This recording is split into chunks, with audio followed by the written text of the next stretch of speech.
ده دليلك المتين للتخلص من اللغد اللعين. الفيديو ده هيفرق معاك كتير جدا وهيعرفك فعلا ازاي تتخلص من منطقه الدبل تشين. هقول لك على 3 اسباب للدبل تشين. السبب الاول تراكم السوائل في المنطقه دي. السبب الثاني تركز الدهون.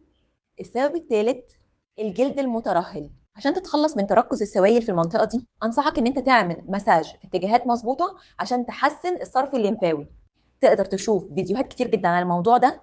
اكتب في السيرش فيس يوجا، وده علم رائع بيحسن جدا من شكلك. تاني حاجه تركز الدهون، وده تقدر بقى تتخلص من الدهون في المنطقه دي عن طريق الميزوثيرابي، من افضل المناطق اللي بيبقى نتائجها سريعه جدا وفعاله.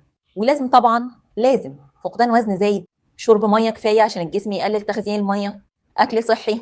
تالت حاجه الجلد المترهل.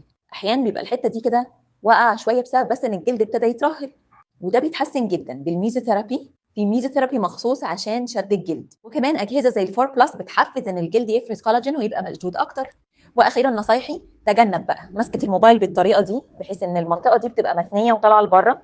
ربط الطرحه بطريقه عنيفه لو ان انت بتعمل اي شغل، سواء بقى في البيت، سواء لابتوب، سواء مذاكره، وانت تاني راسك فتره طويله كده. حاول ان انت ترفع مستوى الحاجه اللي انت بتبص عليها. ابعت بقى الفيديو لكل اللي عنده لغد وانت خايف عليه، واكتب لي في الكومنتس ايه مشكله اللغد بالظبط عشان اقدر اساعدك.